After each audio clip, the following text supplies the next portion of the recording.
Russia, and in line with our previous support, the UK will shortly be providing a further package of military support to Ukraine.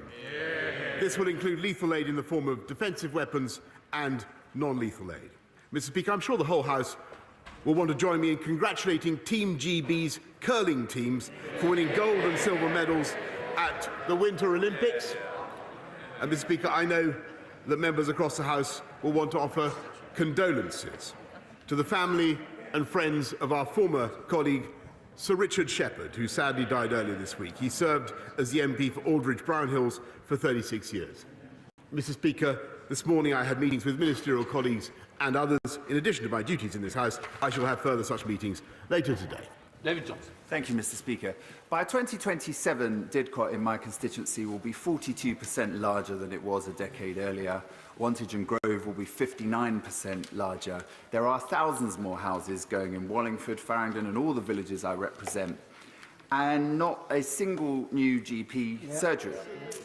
Does my right honourable friend agree that where we build new houses, we have to build new infrastructure so that people can still access the services they need to? Prime Minister. Yes, of course my honourable friend is right, Mr. Speaker, and that's why we're making record investments in the NHS and in schools and roads as we can, Mr. Speaker, thanks to the strong growth in our economy, and I'll make sure that he gets a meeting with the relevant minister to discuss his immediate local concerns. We now come to the Leader of the Opposition, Keir Starmer. Thank you, Mr. Speaker. Can I join with the comments of the Prime Minister in relation to Sir Richard Shepherd? Mr. Speaker, we all want to deter aggression in Europe. We're not dealing with breakaway republics. Putin is not a peacekeeper. A sovereign nation has been invaded. The Prime Minister promised that in the event of an invasion, he would unleash a full package of sanctions. If not now, then when? Prime Minister. Mr. Speaker, as I said, the UK has been out in front in offering military support to Ukraine, and I'm grateful for what he said yesterday about the need to make sure that we keep ammunition in reserve for what could be a protracted struggle over this issue. But let the House be in no doubt about the extent of the package that has already been set out yesterday and what we are already doing. Because, Mr. Speaker, I don't think people quite realise that the UK is out in front. We've sanctioned 275 individuals already.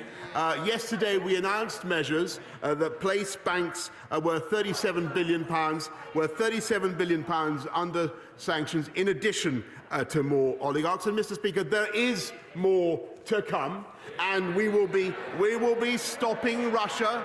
We will be stopping Russia from raising sovereign debt, stopping Russian companies from raising money, and stopping Russian companies, as I said yesterday, even clearing in sterling and dollars on international markets, Mr. Speaker. That will hit Putin where it hurts, but it is absolutely vital that after this first barrage, we work in lockstep with friends and allies around the world. And we squeeze him simultaneously. We squeeze him simultaneously in London, in Paris, in New York at the same time. Unity, Mr. Speaker, is absolutely vital. I hear what the Prime Minister says about sequencing and about further sanctions. But there's already been an invasion. And there's clearly concern across the House that his strategy, I accept unintentionally, could send the wrong message. So if the Prime Minister now brings forward his full package of sanctions, excluding Russia from financial mechanisms like SWIFT and a ban on trading in Russian sovereign debt, he will have the full support of the House. Will he do so? I'm grateful. Mr. Speaker, I think yesterday, and I'm grateful, by the way, for the general support that the opposition have given, not just to our economic sanctions, but also to the package of military support, which will, as I've said, intensify. What we want to see, Mr. Speaker, is de-escalation by Vladimir Putin. There's still hope that he will see sense, but we are ready very rapidly to escalate our sanctions as I have set out. and under the measures that this House has already approved, and that we can now target, Mr. Speaker, any Russian entity, any Russian individual. We can already target not just the breakaway republics, the so-called breakaway republics in the Oblast of Donetsk and Lugansk. We can target members of the Duma who voted to recognise them. This is the most far-reaching piece of legislation of its kind, and I'm glad that it has his support. Keir Starmer. It does have my support, and if it's used, we will support it. We must also do more to defeat Putin's campaign of lies and disinformation. Russia today is his personal propaganda tool. I can see no reason why it should be allowed to continue to broadcast in this country. So will the Prime Minister now ask Ofcom to review its licence? Prime Minister. Mr. Speaker, I believe that my right honourable friend, the Secretary of State for Culture, Media and Sport, has already asked Ofcom to review that matter. But what I will say, Mr. Speaker, is that we live in a democracy, Mr. Speaker, and we live in a country that believes in free speech. And I think it's important that we should leave it up to Ofcom rather than to politicians to decide which media organisations to ban. That's what Russia does. Keir Starmer.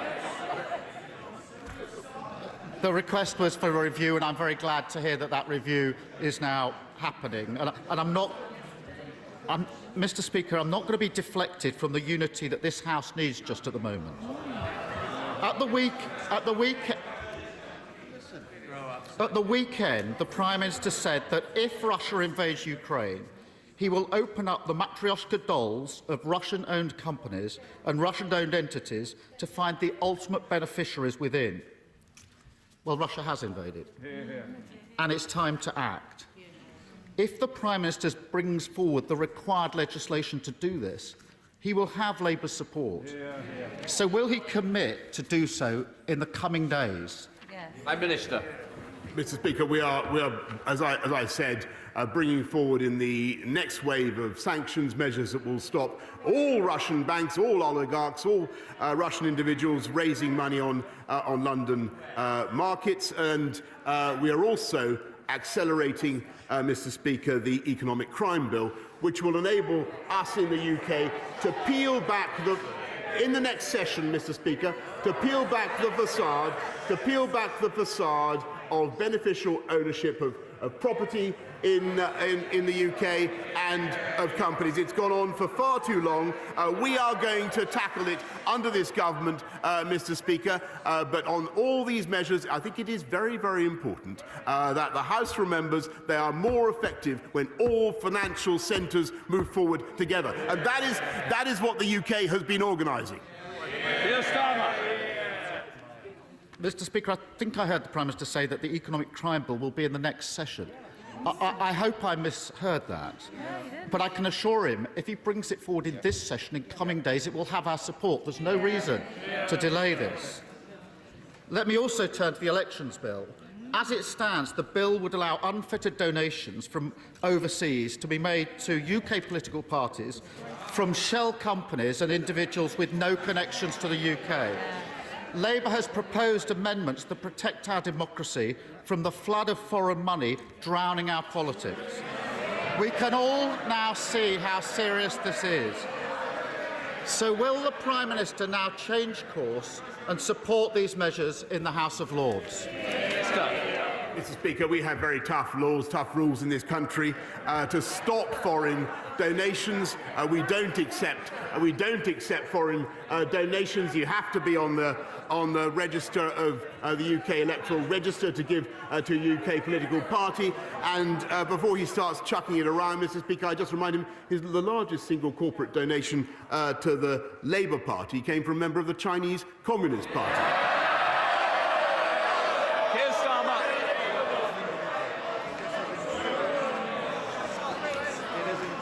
No, Mr. Speaker. At this moment, as the House agreed yesterday, we have to stand united. And I am not going to be deflected from it. I note the Prime Minister did not agree to change the elections bill. I think that's a mistake, and I ask him to take it away and look at it again, those amendments in the Lords. Putin has invaded a sovereign European nation.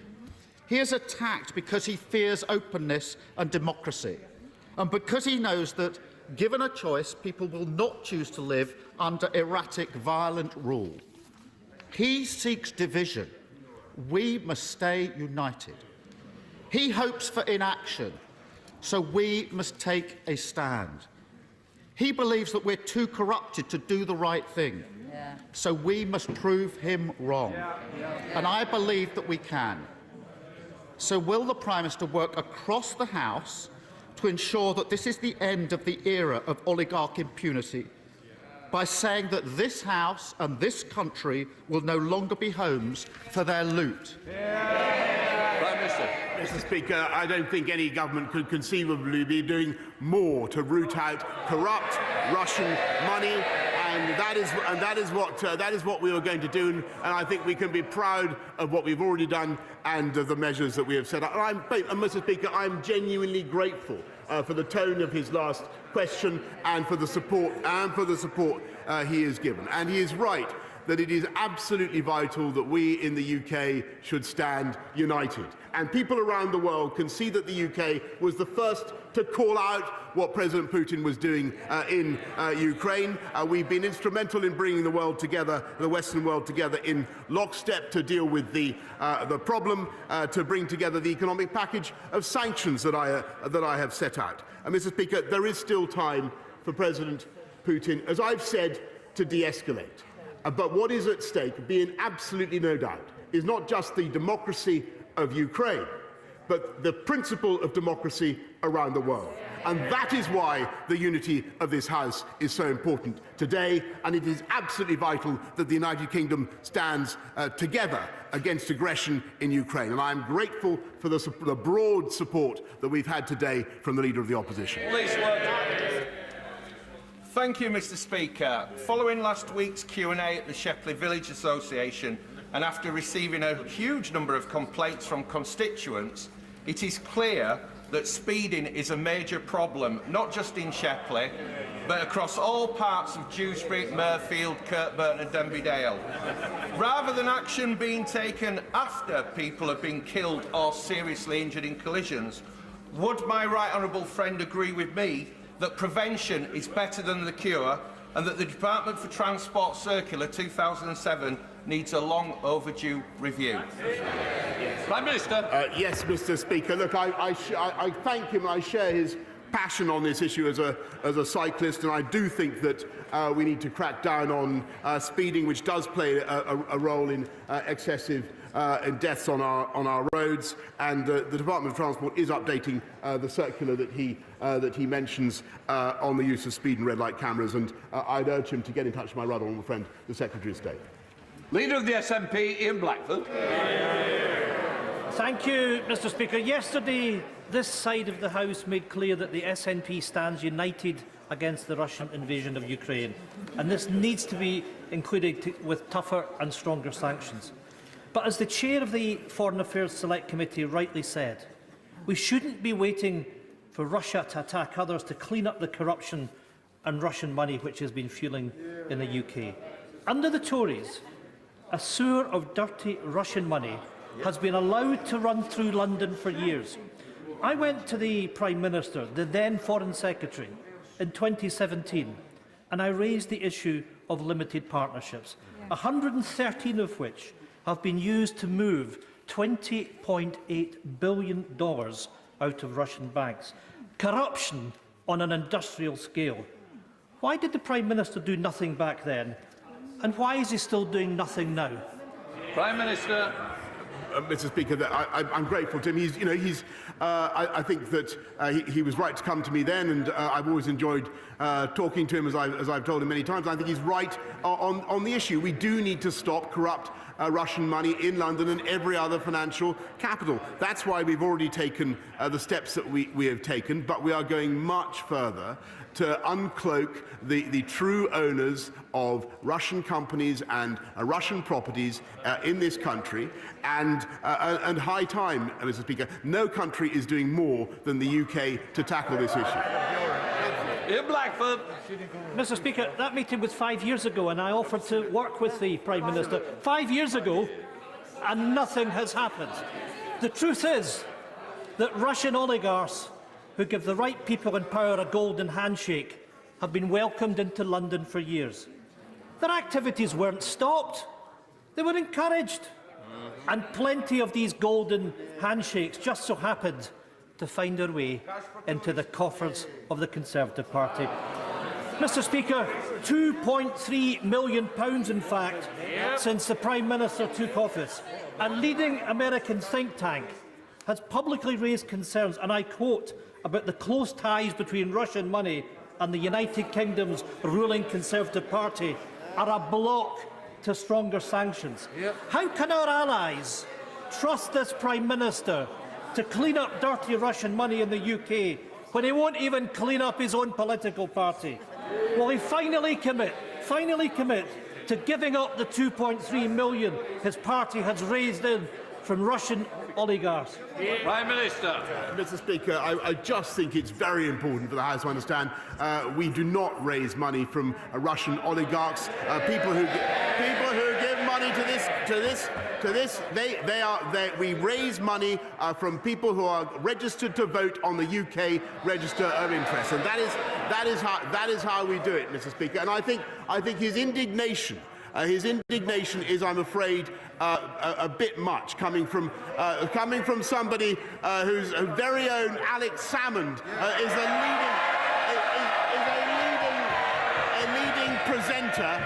leading presenter on, as far as I know, on Russia Today, which the leader of the opposition has just called on this country to ban.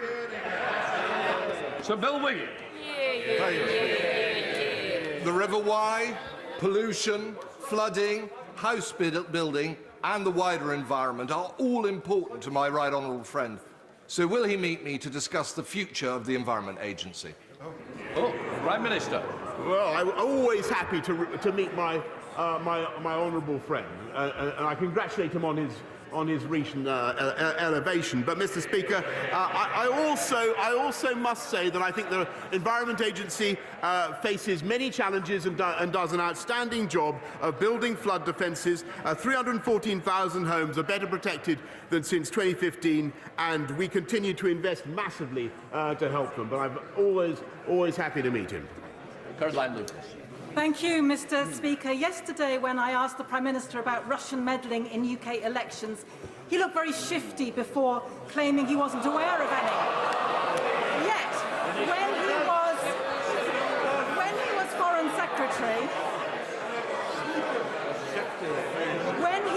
Foreign Secretary in 2017, in a joint press conference with the Russian Foreign Minister, when Lavrov claimed there was no evidence that Russia had interfered in UK elections in any way, the now Prime Minister corrected him by saying there was no evidence of successful interference. So can the Prime Minister tell us what evidence he has seen of unsuccessful interference? Has he actually read the Russia report, which is very clear that there is credible evidence of interference?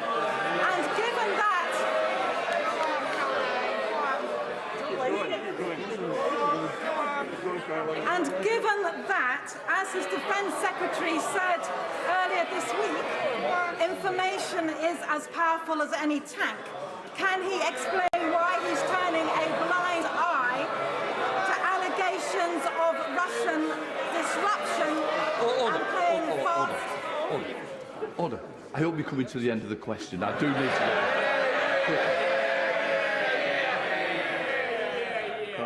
Speaker, I could be a lot faster if I wasn't being barracked by the side opposite.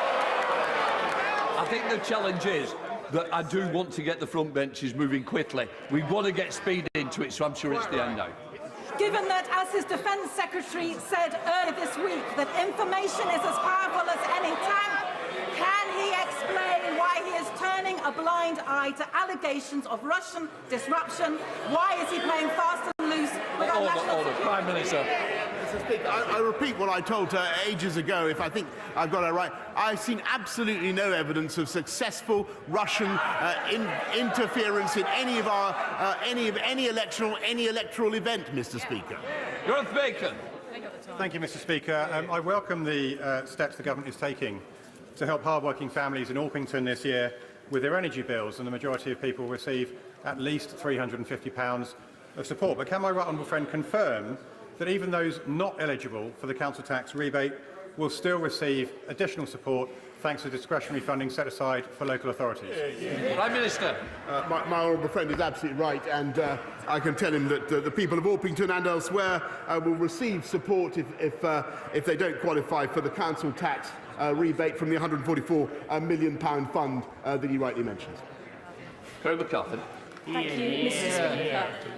How does the Prime Minister think it looks when we're in a cost of living crisis with our constituents struggling to put food on the table or coats on their kids' backs, when the members of his cabinet are throwing their toys out of the pram because they want to eat foie gras and wear fur?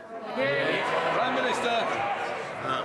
Mr. Speaker, we are tackling the cost of living crisis, which is caused by a global inflation spike, with everything we can do. And I thank my right honourable friend, the Chancellor, in particular, for what he's doing to abate the costs of energy, lifting the living wage by the biggest ever amount, helping people on universal credit, Mr. Speaker. And the single best thing that we've done on the cost of living, Mr. Speaker, is making sure that we've got millions more people into work, 430,000 more in employment now than there were before the pandemic began. That's how we're tackling the cost of living, Mr. Speaker, and we'll get on with it.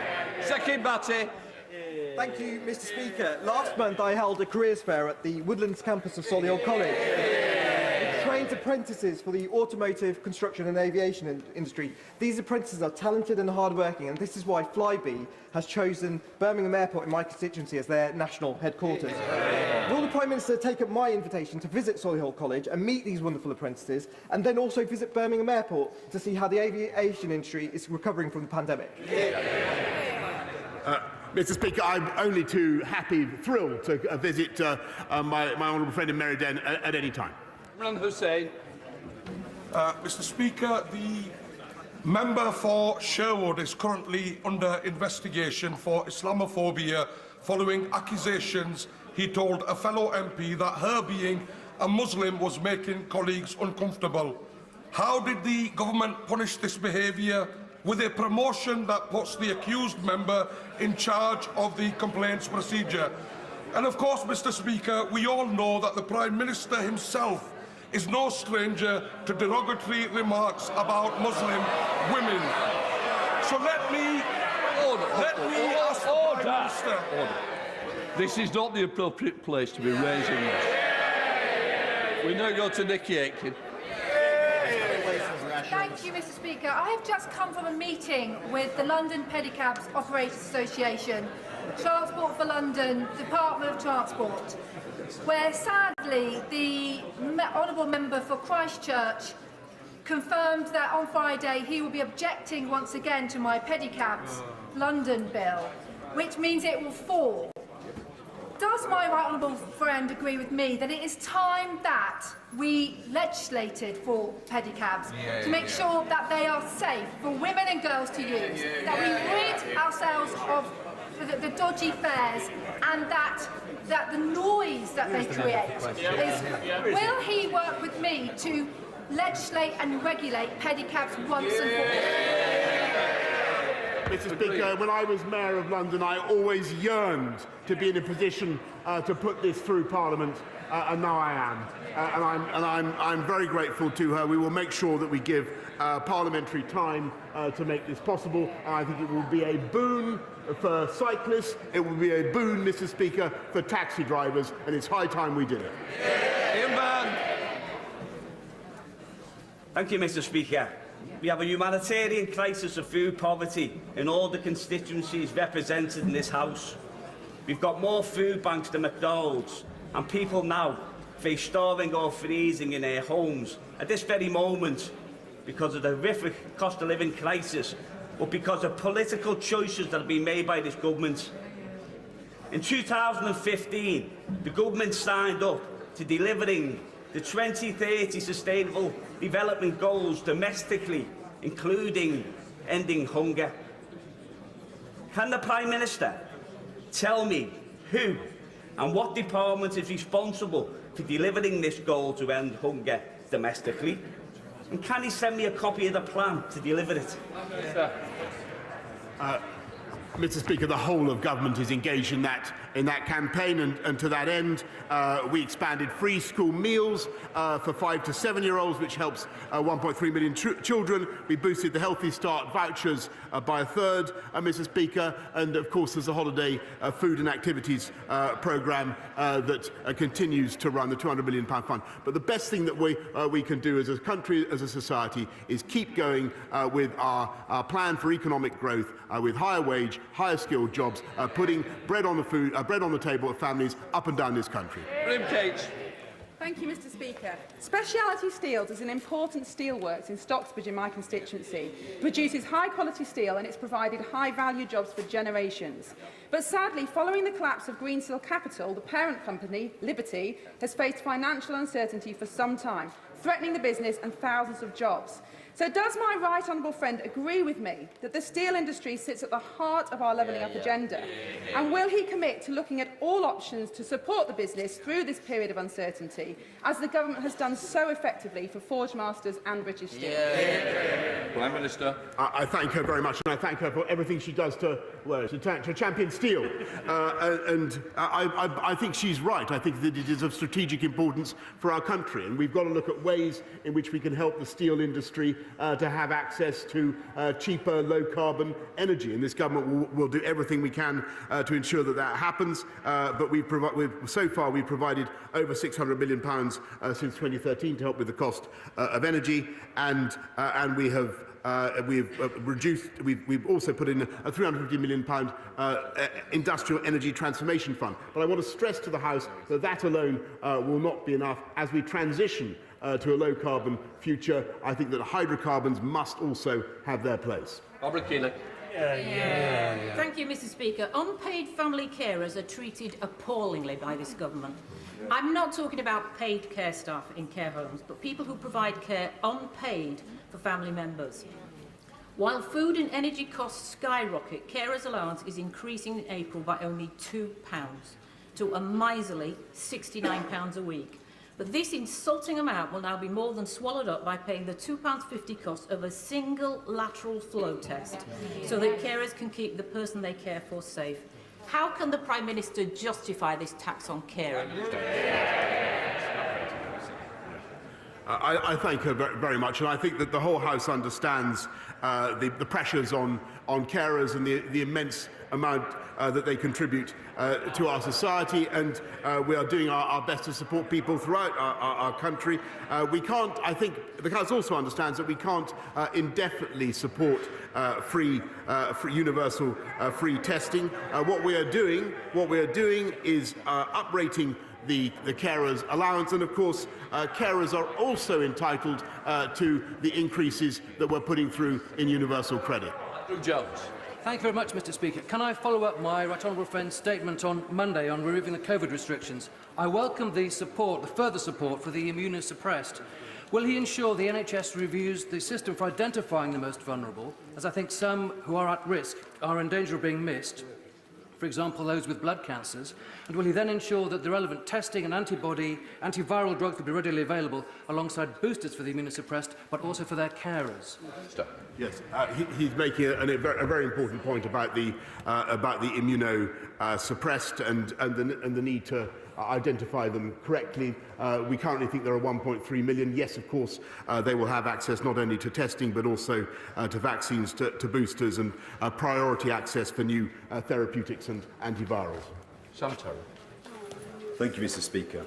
Last October, a promising young footballer in my Ilford South constituency called Kamran Khalid, who was a former winner of Chelsea FC's Asian Star Scheme and played for the famous Senrab FC in Wanstead, He was on his way home to see his mum after finishing at the gym, and he was stabbed 24 times, murdered just yards from his front door. One of the perpetrators, alleged perpetrators, was as young as 15. So, Mr. Speaker, I would hope that the Prime Minister would agree with me that far more needs to be done to stamp out the scourge of knife crime, including addressing the underlying causes. And would he agree to meet me and Cameron's mother, Samina, who said that losing her 18-year-old son has left a void in her heart forever, to discuss what more can be done to make our streets safer and ensure that other families do not ever have to suffer this heartbreaking loss? Prime Minister. Mr. Speaker, I must say that I totally agree with. I share his feelings about his constituents and the tragedy, the tragic loss of the family concerned. And we must crack down more on knife crime. It's one of the reasons we're putting more police out on the streets, and it's also why we're rounding up the county lines drugs gangs. And and I think they play a big part in this. Sadly, we've done 2,000 so far. There is more to do. That's why we're recruiting many more police and giving them the powers they need to come down hard on these gangs. Andy Carter. Thank you very much, Mr. Speaker. The government's commitment of £25 million for a new electric bus fleet in Warrington will have a transformational effect on public transport across Warrington. Does the Prime Minister agree with me that the right way to spend that £25 million is by buying British-made buses, supporting highly skilled jobs, manufacturing jobs, right across the United Kingdom? Prime Minister. Yes, Mr. Speaker, I want to thank my honourable friend who is a great champion for Warrington. And Warrington has secured £20 million, Mr. Speaker, for new zero-emission buses. And I'm delighted to say, in a statistic that I can barely believe, but is in my brief, that 80% of buses in Britain's urban areas are already produced domestically. Mr. Speaker, which is a fantastic thing, and I know that we all want to see more of that, and I hope that Warrington will consider excellent UK bus manufacturers when they come to their next contract. Hodge. Thank you, Mr. Speaker. Yesterday, the Prime Minister told me that we can sanction Duma members with the government's new sanctions package. The Right Honourable Member for Braintree told the House that we can sanction Duma members not through the new regime, but as an extension of pre-existing sanction rules.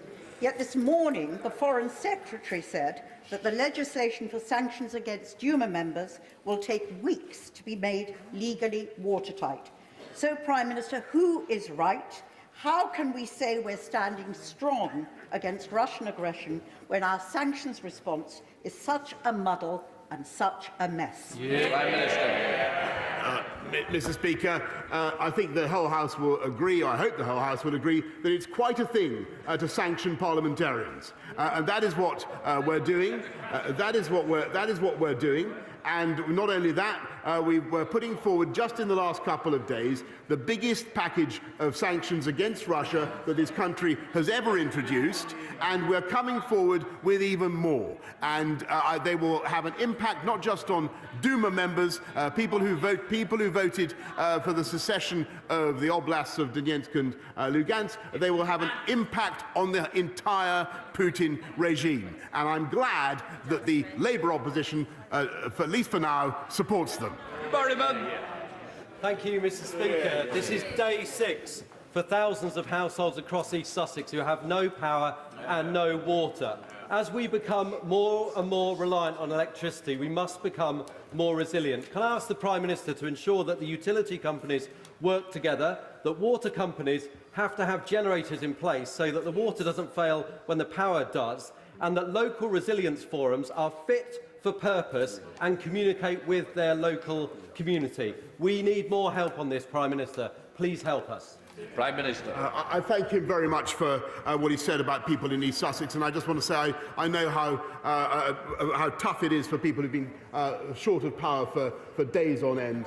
And it is no consolation to them for me to say that 97% of who lost power have now been reconnected, but we're working as fast as we can with local authorities, with the electricity companies, to make sure that they get their power back, but also ensuring that we build in more resilience for the future. Jamie Stone. Mr. Speaker, let's be quite clear about this. Is it not an absolute disgrace that a Privy Councillor, an advisor to the Queen and a former First Minister of Scotland sees fit to broadcast his half-baked world views week after week on Russian television? Mr. Speaker, that was a brilliant, powerful question with which I think the whole House assented. Would it not have been more powerful if it had come from the leader of the Scottish Nationalist Party?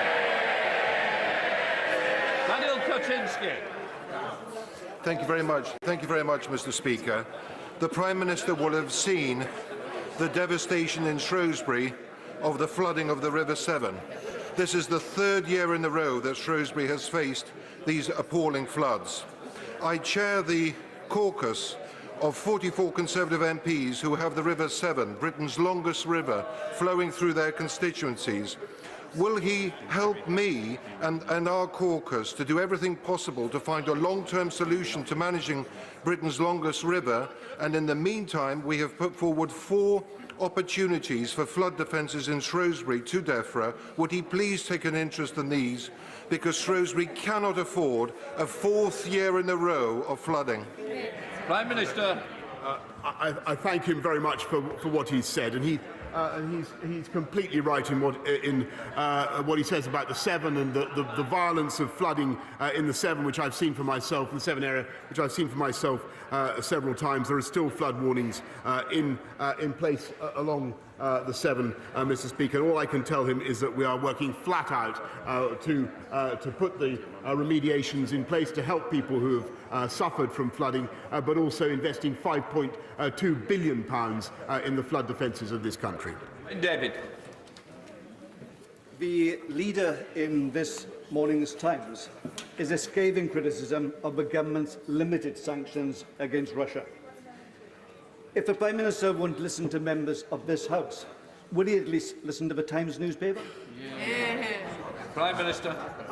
Mr. Speaker, I have the utmost respect for the media, and of course I study it as much as I possibly can. But I have to say, I think that the package that the UK has put forward has been leading the world, and there is more to come.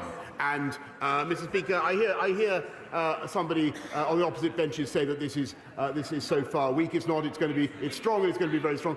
Something that would be strong, Mr. Speaker, would be to take the whip away from the 14 members of the Labour Party who say that the aggressor in Ukraine is NATO. That would be a strong thing to do.